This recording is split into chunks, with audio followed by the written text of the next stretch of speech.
Бог есть сверхъестественный Бог. И для того, чтобы мы могли в этом убедиться, Он дал своей церкви то, что называется дары Духа Святого. Дары Духа Святого – это различные проявления личности Духа Святого. А кто такой Дух Святой? Это третья личность Божества. У нас есть Бог Отец. И где Бог Отец сейчас находится? На небе. У нас есть Бог Сын. Где сейчас Бог Сын находится? На небе. И есть Дух Святой. Когда Иисус Христос покинул землю и пошел на небо, то Он прислал вместо себя кого? Духа Святого. И строится, то среди нас сейчас пребывает Дух Святой. И Дух Святой есть тот, который непосредственно осуществляет те молитвы и те просьбы, которые мы направляем Богу Отцу. Мы молимся Богу Отцу, и тут Дух Святой осуществляет непосредственно и конкретно наши просьбы, осуществляет и восполняет. А также Дух Святой, который здесь, Он внутри нас. И мы когда мы говорили, что мы принимаем Иисуса Христа в сердце, Он входит в нас посредством Духа Святого. Это Он пребывает внутри нас. Он есть в нас. Потому что Он есть Дух, поэтому мы Его не видим. Поэтому внутри нас Он также способен производить определенные действия Божьи. И эти действия, они проявляются как дары Его, как проявление Его. И мы будем говорить о разных проявлениях Духа Святого. Это то, что когда Дух Святой проявляется, что это такое? Это когда по сверхъестественное вдохновение Бога нисходится помазание на человека Божьего. Так что он начинает знать или проявлять такие способности, или дары, или проявления благодати, такие, какие у него нет было раньше. Вот, допустим, дар исцеления, или дары исцеления разные, дары словознания, дары чудотворения, дары слова мудрости, дары различения духов, даров говорения на иных языках, дары истолкования языков, дары пророчества, дар пророчества и так далее. То есть эти все дары есть то, когда Дух Святой, Бог, непосредственно не сходит на обыкновенного человека, который ищет Бога, который как-то подавляет свою плоть, чтобы Дух Божий возрастал в нем, и посредством этого он начинает обнаруживать в себе непосредственное проявление Бога сверхъестественно. Конечно, мы видим подделки этого иногда. Это в экстрасенсах, это в бабках, это в некоторые учения. Но видите, когда однажды Моисей сделал чудо через силу Духа Святого, что его жезл превратился в змей, то колдуны фараоновы тоже появились. И они сказали, мы тоже можем то же самое сделать. И они тоже сделали то же самое чудо. Но вы знаете, что произошло потом? Змей Моисея съела, поглотила змей падение этих колдунов, экстрасенсов и так далее. То есть никакое чудо, которое не от Бога, не выдержит испытание времени.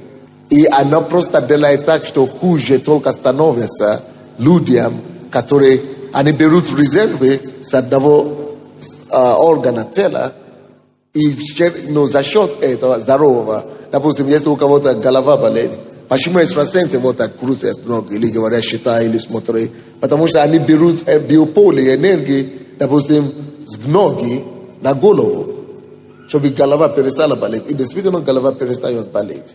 Но потом через год или два ты обнаруживаешь, что у тебя нога уже болит, или кишечник уже болит, или что-то уже все уже становится хуже, а потом голова уже не питается оттуда силой, и уже тоже болит опять. И становится последствия намного хуже, чем начало у таких людей. Но какая же разница? Разница в том, что когда мы молимся Богу, мы общаемся с Духом Святым, мы постимся, мы молимся, мы общаемся, мы читаем Слово Божие.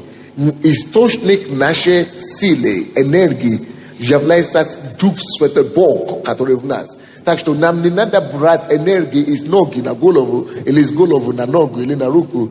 Дух Святой есть источник энергии, самой лучшей силы. Он есть Бог, Он Троица, Он есть источник Божьей силы. И это источник Божьей силы начинает проявляться через нас.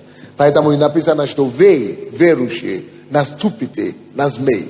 Змей – это прообраз злых дух, злая сила. И скорпионов. Скорпионов – это то, что жалит. Злые вещи, плохие вещи. Вы, верующие, написано, вам дается власть. Вы наступите на змей и на скорпионов, и на всякую вообще вражью силу. И ничто не повредит вас. Почему ничто не повредит? Потому что ты в Духе Святом. Ты двигаешься с Духом Святым. А выше него нет никого, выше Бога нет.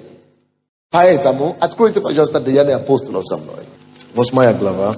Посмотрим пример, как один человек, который был исполнен Духом Святым, как он перевернул, буквальном слове, в буквальном смысле этого слова, как он перевернул город, а в том тогдашнем масштабе, это страну, как он перевернул целую страну, через простой человек. Он вообще-то работал, по-моему, Филипп был один из, которые наблюдали за столом. Он поваром работал в церкви. Но он настолько там уже общался с помазанниками, с пасторами, что он уже был научен. Это как мы. Пока мы ходим сюда в церковь, может быть, вы даже думаете, а я же не тут в церкви, я просто хожу. Но пока вы ходите, вы даже не замечаете, как вы познаете Бога. То, как вы молитесь, когда вы пообщаетесь с Духом Святым, у вас Бог растет. И сила Божья у вас. И пока вы не попробуете, или пока вы не столкнетесь с какими-то обстоятельствами, вы даже вы не сможете поверить, что вы уже не тот, вы уже не тот, который были. Что вы уже сверхчеловек, вы уже сверхъестественный человек. Потому что Бог уже действует через вас. Потому что вы дружите с Ним, вы общаетесь с Ним. Вот он работал на кухне в церкви. Ухаживал за помазанниками. Но в это время он же тоже рос. Он тоже молился, он тоже постился совсем, он тоже читал Библию, слушал все проповеди. Но развивался в Боге. И когда разогнали тогдашнюю церковь, он поехал в город Самарию. Давайте посмотрим с 5 стиха.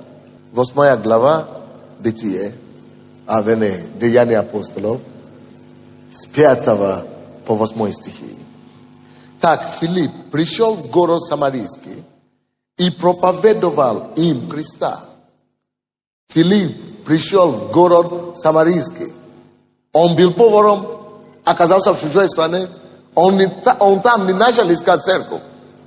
Он взялся за делом. Он уже читал Библию все время. Он слышал проповеди сам. Он знал, что такое Христос. Он знал, что Христос есть единственная дорога. Он сам был спасен. Он знал, что спасение только в Боге. Он это уже пережил. Это то, что мы учим. Что то, что мы переживаем, то, что мы пережили, чтобы передать другим людям. Он был хорошим учеником, Филипп. То есть то, что он уже пережил в Боге, он был готов это передать другим людям. И когда он приехал, он не оказался в тупике. Он не оказался в каком-то растерянности. Он не был в каком-то недоумении. Он не говорил, апостолов нет, пастора нет. И пока раз пастора нет, значит, нет уже ничего делать. Нет. Он взял руль правления в свои руки. Он видит, что я единственный верующий в этом городе. Что делать? Спасать верующих. Если бы мы так все мыслили, когда мы попадаем на работу неверующую, мы бы не увольнялись. И сказать, что здесь неверующие кругом, я увольняюсь. Потому что все неверующие. А почему ты увольняешься? А потому что вот здесь не молятся. А именно поэтому Бог тебя туда и прислал, дорогой. Чтобы ты явил Христа там. И явил там спасение. Это то, что было с Филиппом. Он оказался в среде язычников, там, где люди не знают Христа. И он понял, что есть Христос в нем. И он высвободил этого Христа. 5 стиха. Филипп пришел в город Самарийский и проповедовал им Христа. Народ, то есть собрался народ. Народ единодушно внимал тому, что говорил Филипп, слыша и видя, какие он творил. Что он творил? Чудеса.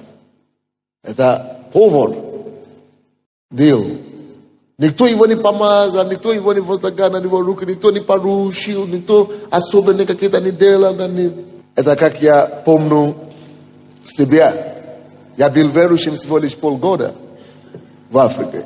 Ходил в церковь ровно 6 месяцев. Пока в марте и в сентябре, 6 сентября, я уже уехал из страны. Я уехал с Африки, мне было 19 лет. 19 лет я уехал с Африки, приехал сюда. Если вы смотрели наши магазины, журналы, то вы увидели мои фотографии. Кто видел мои фотографии, каким я сюда приехал? 19 лет. Сырой, но целеустремленный. Новый, то есть как бы новообращенный, но очень твердый. Я принял решение, что я знал, что здесь в Союзе нету церкви, пасторей, нету верующих. И я принял решение не только выжить, но даже отдать свою жизнь, если надо. Только чтобы не потерять того спасения, которое я однажды приобрел. Я настолько пережил Иисуса, потому что я видел Бога живого. Представь, это как я был как вы. Я ходил в церковь всю жизнь, но никогда не знал, что Бог живой. Но знал где-то, что Бог есть. Ставили свечки, я даже пел в хоре церковном, но так и не пережил спасение. А о том, что Бог исцеляет, или освобождает, или чудеса творит, вообще речь не шла. Всю жизнь, 19 лет, ходил в такую нашу традиционную церковь. И ничего не видел подобного. Оказывается, Бог жив. И поэтому, когда я попал в церковь, за полгода я попал в такую церковь, живую церковь, то я успел увидеть и слышать сотни свидетельств, вот такие, как у нас постоянно здесь. Я успел увидеть, что Бог живой, Он исцеляет, Он спасает, Он творит чудеса. И когда я уже приехал сюда, и коммунисты уже, знаете, все должны были учиться на научный атеизм, должны пройти ленинский, марксистский философию, надо было пройти, да? И научный атеизм и так далее. Вот они, пока профессор рассказывает впереди, я смеюсь в зале. Я говорю, неграмотный, неубедительный. Я говорю, посмотри на него. Он тут убеждает по-философски и по-научному, что Бога нет. А в это время я сосредотачиваюсь и общаюсь с Богом. Я говорю, посмотри, он говорит, его нет. Того, кого он пытается со всей силой убедить нас, что его нет, прямо в этом же зале, я с ним общаюсь. Это так. То есть, и когда все на меня показывали, что позор для нашего потока, нашего как бы класса, то есть, что вы говорите о Боге, я себе смеюсь. А я им говорю, даже если весь мир скажет, что его нет, а я-то его уже пережил, я говорю, даже если я самый глупый человек в мире, если бы я даже ничего не знаю, даже если я настолько глуп, что я даже не знаю, как себя самого зовут, то я одно знаю, что единственное, что я тогда буду знать, это то, что Бог есть. Потому что Он спас меня. Я был грешником, я встретился с Ним. Поэтому любите себя сами себя как хотите. А я здесь торжествую в Боге. Вот. И что Бог делает? С этого 19-летнего Бог возрастил пастора Сандея, который вы теперь знаете. Есть, а многие, которые приехали тоже, многие люди, которые были подольше даже в Боге, они находили сотни причин, чтобы отойти от Бога. То церкви нет, то пастора нет, то Библии нет, то верующих нет. Начинал пить, курить, гулять и все. Потом некоторые из них так и умерли алкоголиками. Но Филипп, слава Богу за Филиппа. Я знаю, допустим, одну сестру. Поехала, куда поехала?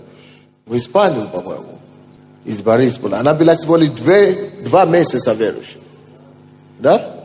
По-моему, да? Да, 2 месяца верующая, когда она уехала. Вынуждена была уехать.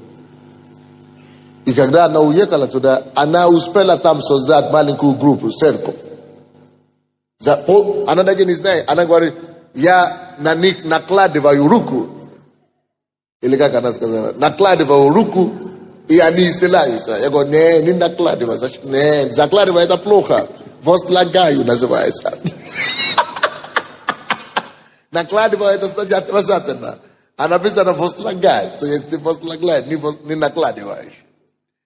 То есть она говорит, ну я-то не знаю, как называется. Просто я видел в церкви до отъезда, как делали. А я знаю в эту же Испанию человека, который поехал 6, будущий где-то 5 или 6 лет верующий, и упал в разгульный образ жизни. И депрессию, и самоубийство, и что еще может. Потому что если мы будем на себя смотреть, что я просто как человек, на уровне человека никто из нас не успеет. Поэтому Дух Святой дан нам. Никто из нас не справится сами по себе со злом этого мира, с несчастьем этого мира, с грехом этого мира, беззаконие, которое давит на нас всякие, со всех сторон. Но если мы скажем Богу, Господь, я сам знал, что я ничего не смогу. Я немощный, я слаб без Тебя. Я полагаюсь на Тебя, Дух Святой. Выступай через меня, укрепи меня. Поэтому Он и дал нам. Ты не просто сам по себе, ты не просто сам уже. С того момента, как вы пришли в церковь, вы уже не сами, Он с вами. Научитесь ходить с Ним. Научитесь полагаться на Его силу. Когда у вас немощи, поговорите с Ним, чтобы Он укрепил вас. А потом Он не просто сделает, чтобы вы удержали, Он еще больше сделает. Он поднимет вас и начнет употреблять вас так, как вы не могли даже себя представить. Но нужно начинать уже сейчас практиковать это все. Там, где мы находимся уже на сегодняшний день, Бог ожидает, чтобы мы явили свет Евангелия. Там, где мы уже сейчас находимся, Бог ожидает, чтобы мы начали полагаться на Духа Святого, на работе и являть любовь Божию. На работе, где бы мы не были, на учебе, чтобы мы не то, что наезжать на людей, не то, что гнать людей или толкать людей, а любовью, которой возлюбил нас Бог, чтобы так возлюбить их Сына, что им некуда деваться, чтобы они увидели Иисуса. Чтобы мы настолько заботились о них, и чтобы сила Духа Святого начала через нас проявляться, что они не смогли ничего отрицать, что Бог действительно нужен им. Поэтому у нас есть система группа 12, чтобы каждый человек в этой церкви мог практиковать и мог знать, что тот, кто верен малом, Бог обязательно его поставит над Божьим. Обычно люди, которые здесь ничего не делали, когда они попадают куда-то, они так и пропадают и отпадают. Но те, которые верны малом, те, которые говорят, набирать группу, хотя бы стараются, говорят, надо служить, хотя бы делают, как могут. Вот те, Когда они попадают в какие-то более сложные ситуации, вместо чтобы утонуть в эти ситуации, наоборот, они возвышаются. Вы понимаете меня, да? Поэтому у нас и есть домашние группы, потому что здесь, допустим, в церкви, я могу проповедовать всем так. Но это кто-то слышит меня, а кто-то думает о ребенке дома, а кто-то думает о работе завтра, а кто-то думает о том, в чем пастор одет, а кто-то о своем вообще думает.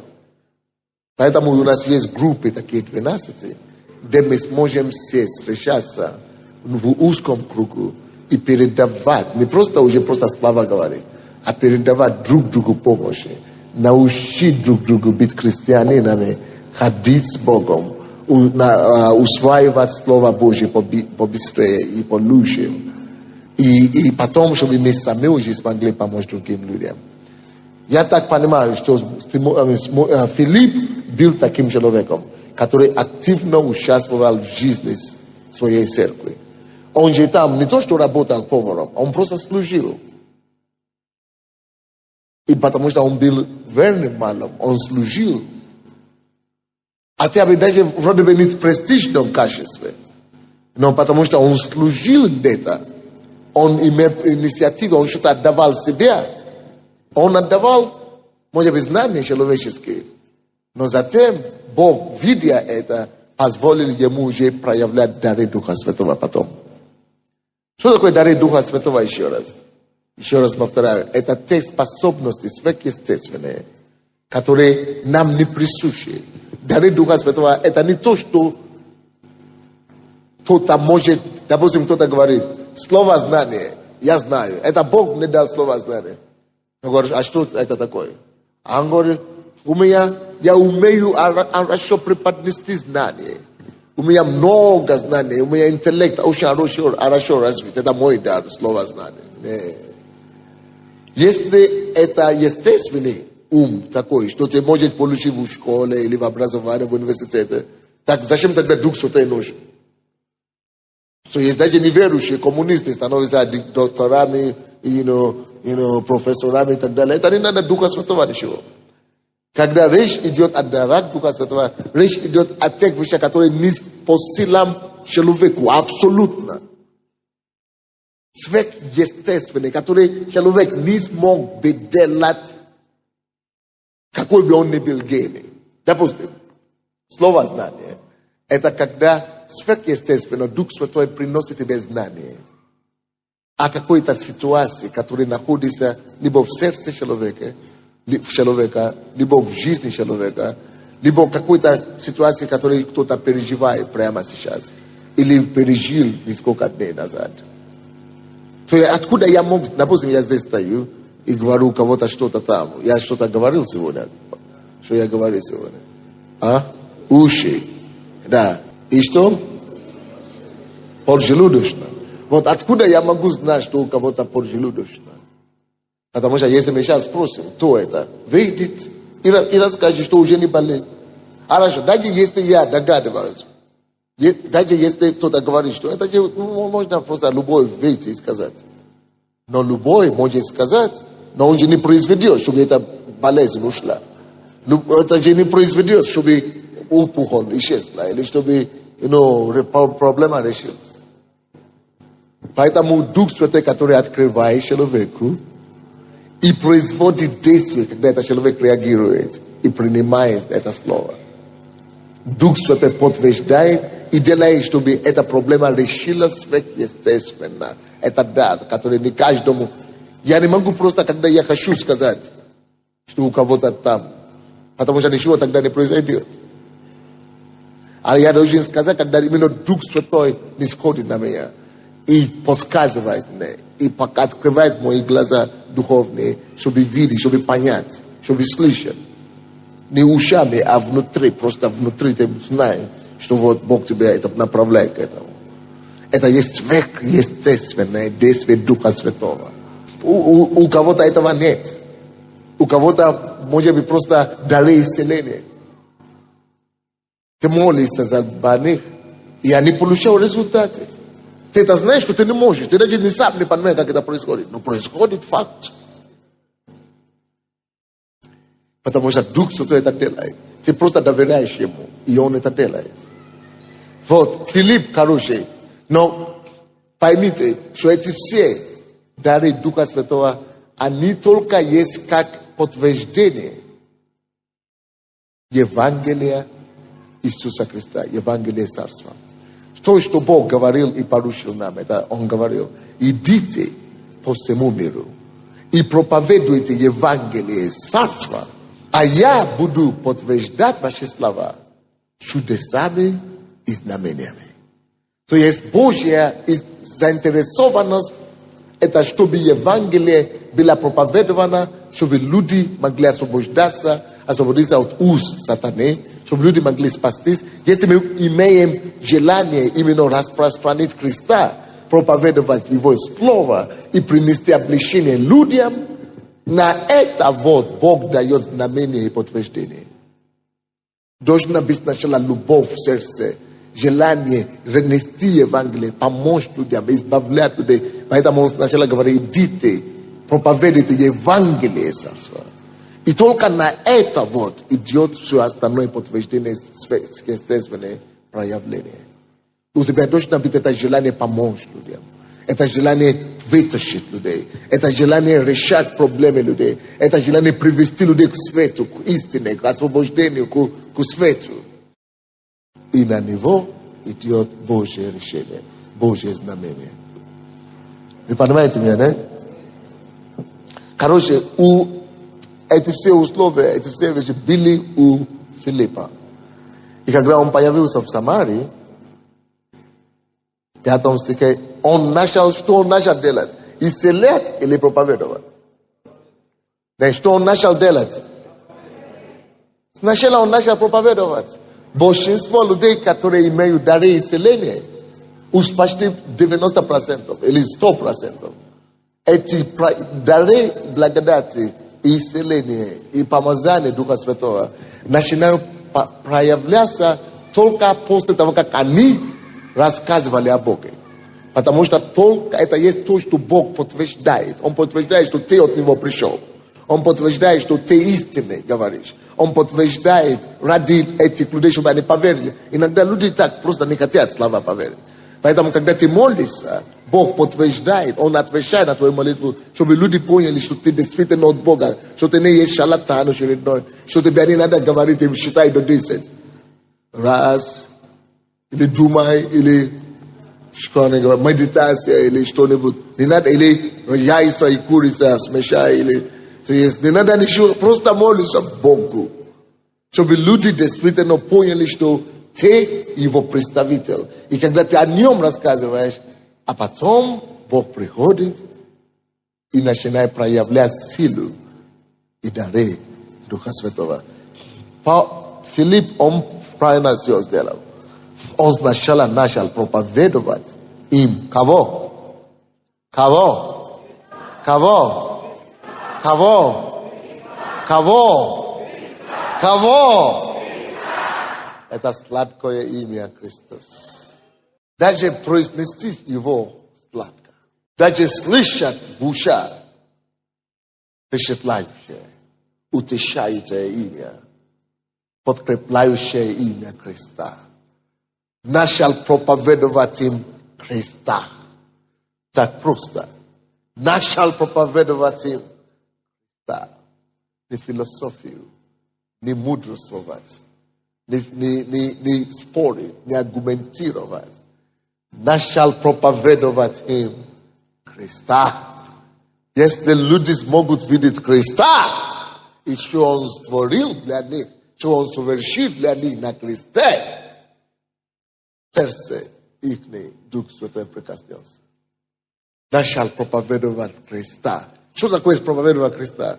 Надо рассказать о том, что Иисус уже сделал для человека. Как Он умер за них. Как Он за них взял их грехи на себя лично. Как Он собрал их наказание на себя. То, что мы должны были понести, Он понес, чтобы мы не пропали в ад. Он умер нашей смертью, чтобы мы жили Его жизнью. Он пожертвовал собою, чтобы мы не потерпели ужасающее наказание, который идет за всякое преступление. Христос, кто жил, чтобы мы и умер, чтобы мы жили.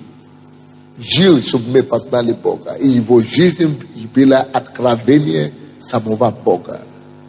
Все его дела, и его слова, и его действия показывали нам и учили нас, как Бог выглядит. Проповедовали им Христа, потому что во Христе мы начинаем понимать Творца. Потому что в нем, во Христе, мы видим его Творца.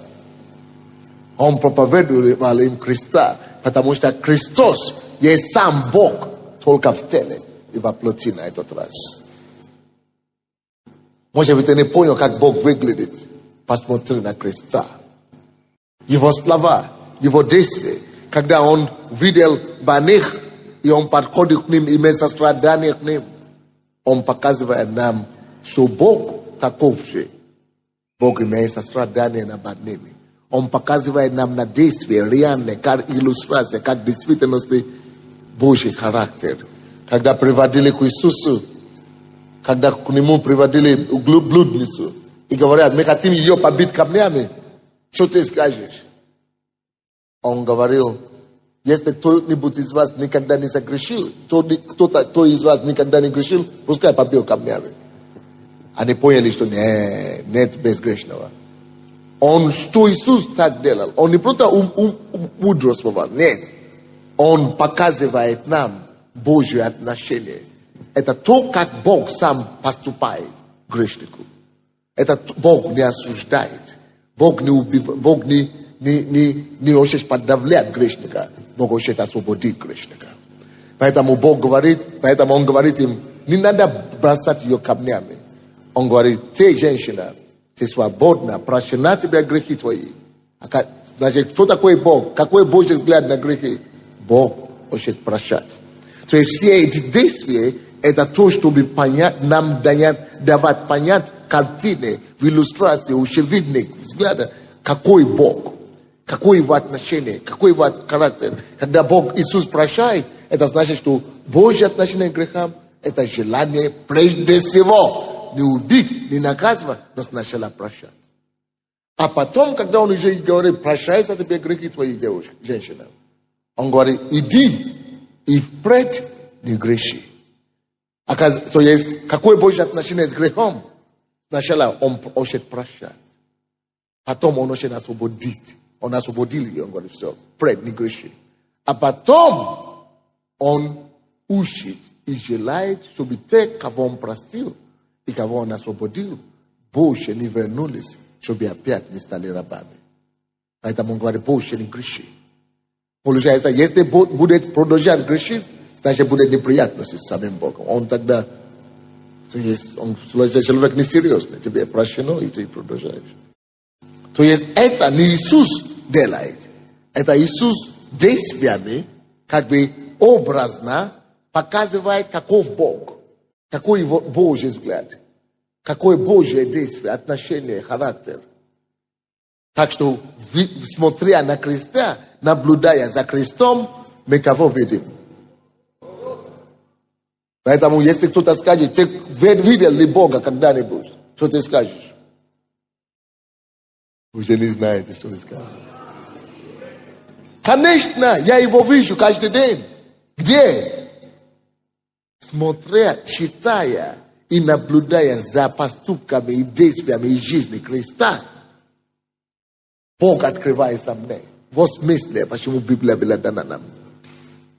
Ты можешь его видеть, нарисуй себе действиями. Когда ты читаешь слова, рисуй картины, отношения, вид Отца, как он говорит, как он видит, как он поступает. А потом подражай его. Бог открывает нам, какой он, чтобы открыть в нас, какими мы должны быть. Кто-нибудь это понимаете или нет? И тот же самый Ветхий Завет. Но те ошибки, которые были допущены, Бог учит нас, какими не надо быть. И какие есть последствия греха и непослушания, и нежелания жить по его примерам. Короче, проповедовать Христа, это то же самое, что проповедовать Царство. Потому что Царство Божие – это совокупность Иисуса, Его жизнь и Его учение. Слава Его, учение Его и Его жизнь, Его Дух. Его жизнь, который мы приняли, который возродила нас. Проповедовал Христа обозначает, Он проповедовал единого, великого Бога. Потому что Бог явлен во Христе. И проповедовал Христа, это много значит. Это значит, Он проповедовал того Христа, которого Он пережил. Через который Он прошел. Какого Христа я пережил? Того, который простил меня, мои грехи. Значит, я теперь уже убежден, что Христос прощает грехи. Какого Христа я пережил? Тот, который исцелил меня от сифилиса, потому что я гулял в миру. Значит, какого Христа теперь я могу проповедовать? Который исцеляет. Проповедовал Христа, какого? Который поднимал меня, когда я падал. Потому что я хожу с Богом много раз, много лет. И я видел, что постоянно я спотыкаюсь. И постоянно Он меня поднимает. Он меня не топтает. Он меня поднимает, ощущает и говорит, дальше иди. Только не останься лежащим. Христа, кого вы познаете каждый день, оно и есть вот ваше Евангелие. Вот ваше Евангелие, реально. Написано, мы не проповедуем только то, что мы слышали. Где-то от кого-то. Нет, это то, что мы также пережили. То, что видели очи наши. Что увидели очи моя? Как мои очи не видел Христа, я не жил 2000 лет назад. Нет, видел. Я видел, каким я сам был. Сам видел. И каким я стал. Я видел, какой она была, какой он был. Это Христа, который мы видели глазами своими. Я его вижу до ныне. Когда мы это делаем с убеждением и с уверенностью, не просто как религиозно, просто ходи в церковь, приди в церковь. Нет. То, что мы пережили, мы передаем людям. С убеждением и конкретикой. И вот это убеждение есть вера. И на веру Бог посчитает веру. Бог реагирует. И вера твоя позволяет Духу Святому действовать. Что ты с убеждением, с уверенностью проповедуешь Христа, и это высвобождает дары Духа Святого. Что ты знаешь, о чем ты говоришь, и эта уверенность, ты убежден, что этот Христос также поможет другим. А Бог-то знает, что ты не можешь это делать. Поэтому Он приходит, чтобы подтвердить твои слова, которые ты говорил так уверенно, знамениями и чудесами. А это может делать только Дух Святой. Кто-нибудь слышал это сегодня? Все, что ты пережил во Христе, все, что вы пережили во Христе, это и есть ваше Евангелие, которое вы призваны проповедовать. И когда вы это делаете с верою, с убеждением и уверенностью, Бог и Христос, о котором вы свидетельствуете, будет подтвержденным Духом Его, который с вами все-таки и внутри вас. Итак, 5 стих. И проповедовали им Христа, последняя фраза. 6 стих. После того, как Он проповедовал Христа, то, что я сейчас вам говорил, народ единодушно внимал тому, что говорил Филипп. Вы, наверное, все уже убедились о том, что можно рассказывать о Боге, но это совсем другое дело, чтобы тебя внимать.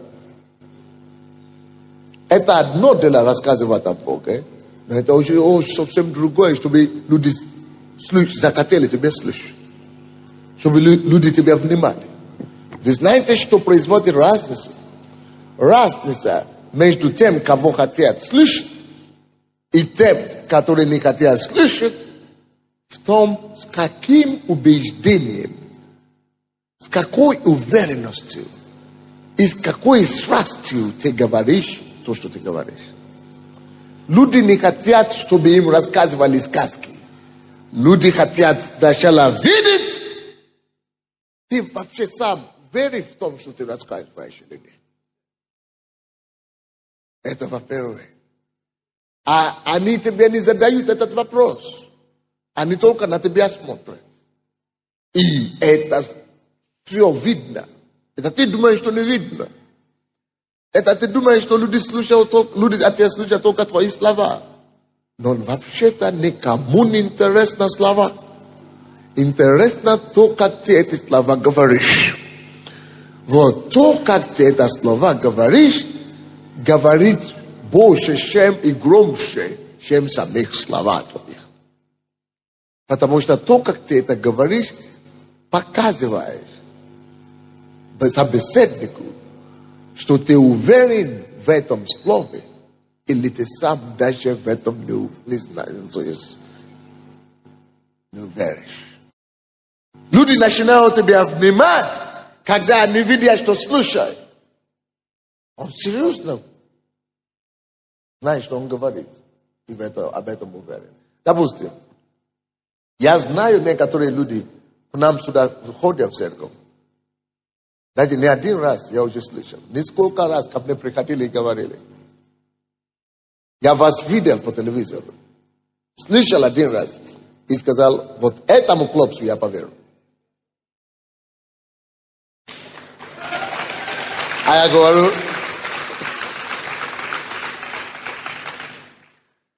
говорю, а чего? Он говорит, если бы это был какой-то украинец, я бы не поверил бы. А я говорю, почему? Потому что подводит. Ну, как это? Не подводит, говорят. Это поставит, подводит, подведет. Как-то где-то врет где-нибудь. Ну, что-то врет. Да, сбрешет где-нибудь. Ну, сбрешет. Ну, что-то не то. А я говорю, а откуда вы знаете, что я не брешу? Он говорит, потому что, видно. Они мне, это простые люди, вот так мне говорят. Вот, видно, что человек говорит с душой, с сердцем, что он это слово прямо живет этим словом, что это слово просто не просто как-то выучил, рассказывали, ему рассказали, передали. Видно, что это у него это живет, говорят.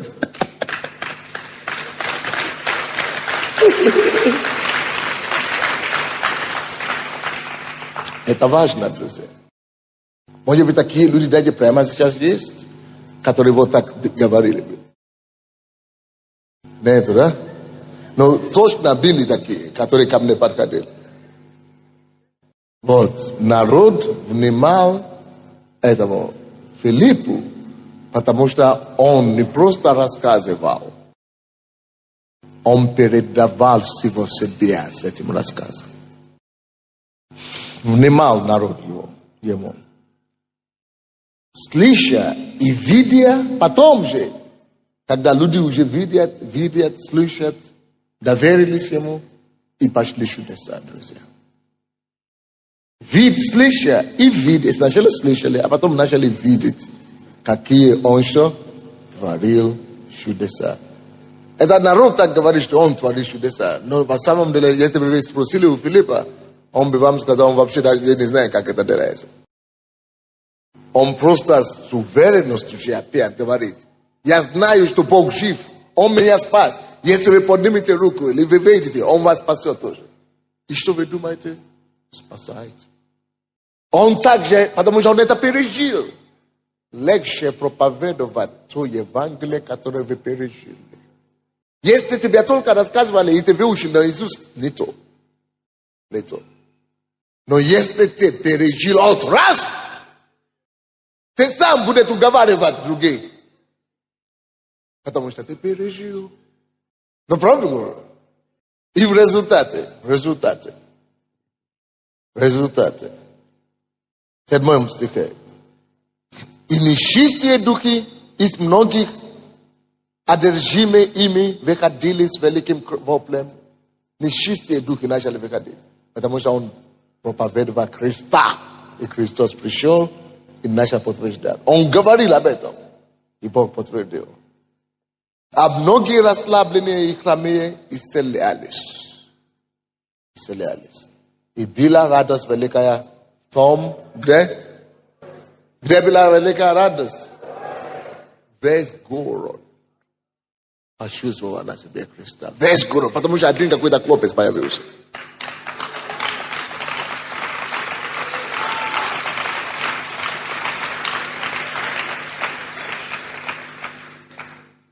Нечистые духи выходили из темы, которые он одержал. А что такое нечистые духи? Это страшная сила, но не для Христа, потому что он уже видел, как через других апостолов, как нечистые духи выходили, как волки и шаманы и колдуны, как они побросали их на это самое, как из них выходили эти нечистые духи. Поэтому, вы помните, когда я приехал, может кто-то помнит, в 93-м, 94-м, 90-м, 91-м, 92-м, 93-м, 94-м, от до 95-го года, каждый дворец спорта в Киеве, в Елизавете, вы знаете кем? Кто знает? Экстрасенсами, целителями народными разными. И они вешали это самое. И я однажды пришел, я говорю, если я живу в этом городе, я это говорю не только в комнате, я вижу по телевизору. И кто-то из вас уже меня слышит, потому что неоднократно я это говорю. Я даже недавно, когда я выходил по прямому эфиру, я говорю, что я всех вас повыгону с этого города. Я все вам, закрою вам бизнес. 100%. Кто-то скажет пастору, а вы...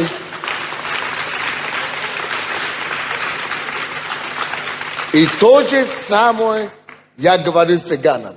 Может, кто-то тоже слышал. Что все цыгане, соберитесь. Потому что у вас сейчас разорение пойдет. Я пока предупреждаю, а потом дело пойдет. Кто-то потом пока мне подходит и говорит, пастор, это же страшно. У вас же, у этих людей же страшная сила. Кодосво и так далее. Они же вас сделают, и все, Порше, и все пошлют. Правильно? Но это все правильно. Порше, Кодосво, оно действительно только в отношении тех, которые не знают того Христа, кого я знаю.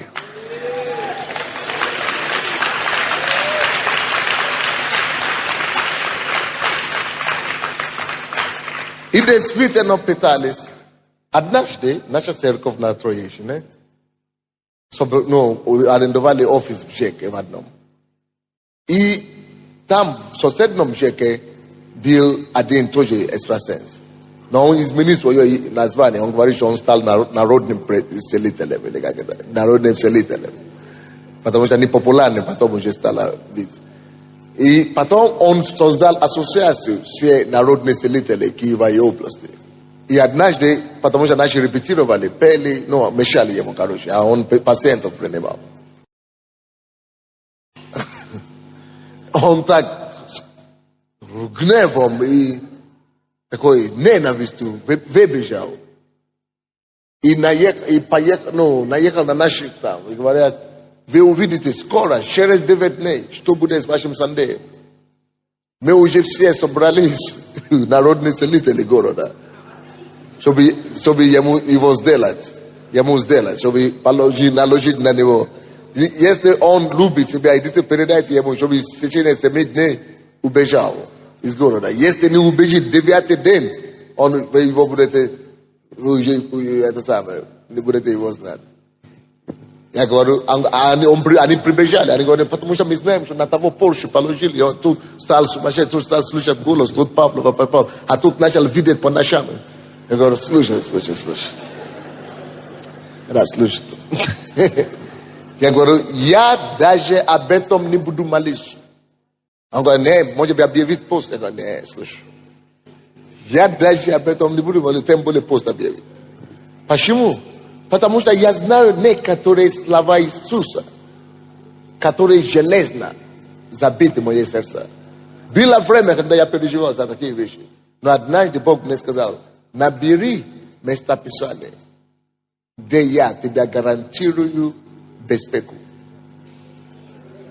И я говорю, в апостолстве написано, от Луки 10:19, что я мне дана власть наступить на змей и на скорпионов, и на всякую вражью силу.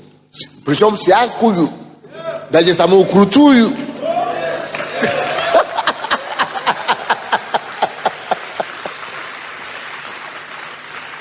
Всякую вражью силу. И написано потом последнее. На последнее. И нечто. Потому что Бог догадывается, что кто-то и боится, что что-то потом отомстят.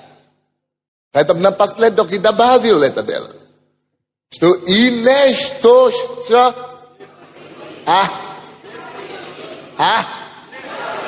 Нет, Павре! Вы говорите, как будто вы не уверены об этом. Что, и ничто. Еще раз. И ничто не. Поэтому, когда ко мне приходят некоторые члены новообращенные и говорят, у меня на верхнем этаже поселился кордуна такая, капает каждый раз. Я говорю, сколько вы ходите в церковь? 2 недели. Я понятно. Сколько моих книг вы читали? Никакой. Понятно. Сразу видно. Написано, что никакое оружие, сделанное против тебя. Что? Никакое оружие. Это уже не моя проблема. Какой?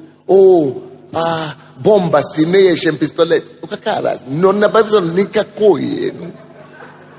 Это либо бомба, либо ядерная, либо атомная, либо пистолет, либо... Это уже не взрывчатка, это уже не имеет значения. Никакой.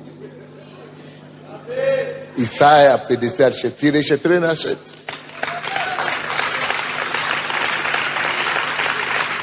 Никакое оружие, сделанное против тебя, не будет успешно. После 9 дней, эта глава экстрасенсов, это ассоциация народных целителей экстрасенсов, сам убежал из Джека, а я еще на месте, потому что не повредит. Написано, что я поставил 90 псалом, вы же знаете. Наблюдает над мною. Написано, что и не приблизится к жилищему твоему никакое зло. Все. Не приблизится. Значит, не приблизится. Не приблизится к жилищему твоему никакое зло. Все решено. Не приблизится. Значит, все. Зачем тогда мне переживать? Написано.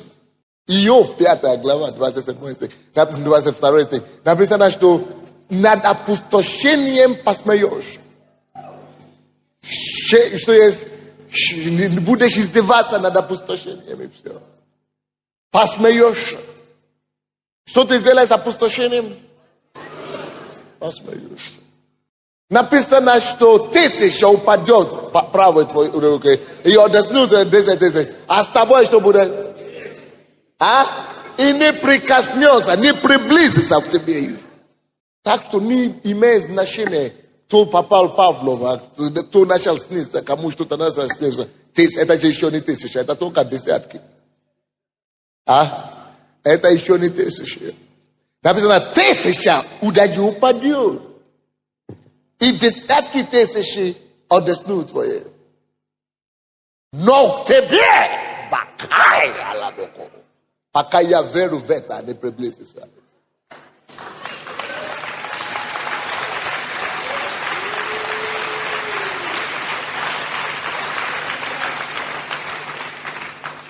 Проблема наша в том, что мы зачастую это все считаем. Только не верим. Написано, утвердишь правдою. Ты должен утвердиться сначала. Написано, если ты будешь веровать,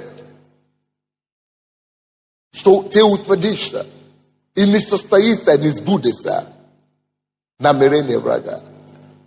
Но если ты поверишь, если ты будешь веровать, только тогда ты утвердишь. Так что не просто надо считать эти все вещи. Надо знать, что не подведит тебя, не приблизится. Поэтому он не боялся этих экстрасенсов и так далее. Он бросал вызов тем бесам в самарском городе Самарии. И эти колдуны приходили, чтобы слышать, что он скажет. И что вы думаете, он начал изгонять именем Иисуса. Написано, во именем моим будете изгонять бесов. Он поверил. Все то, что надо пустить. Поверил, что он не лжец. И что Бог не обманщик, что Иисус не лжец. Он сказал, значит, так и есть. Потому что Дух Святой здесь. Я не один. Он со мной. Какую логику можно это приписать? Что темнокожие негры будут проповедовать в Киеве, и люди спешат с работы по тысячами, чтобы не идти домой, а судят к нему идти слушать. Если бы вам это сказали 10 или 20 лет тому назад, вы бы сказали, кто-то с ума сошел. А почему это стало реальностью? Дух Святой. Я же не один. Дорогой, ты не один. Твоя проблема в том, что ты это не осознаешь. На работе, дома, парадном, у соседа. Общайтесь, знаете, что вы не одни. Держите контакт, общение с Духом Святым. Переживайте Его присутствие, Его близость. Общайтесь с Ним. И когда надо, Он будет через вас проявлять необходимое на данный момент Его дарование. Мы благодарим Тебя за эту встречу и за это здание, которое нам нужно. Мы принимаем от Тебя, Господь, сверхъестественно, чтобы Ты благословил, чтобы через мера или через другие способы, чтобы Ты высвободил нам помещение и зал, где мы сможем иметь постоянно, как Твое, Господь.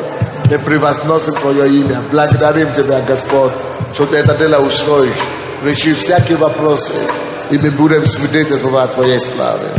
Именем Иисуса Христа. И весь народ будет сказал, будьте благословенны, встретимся завтра.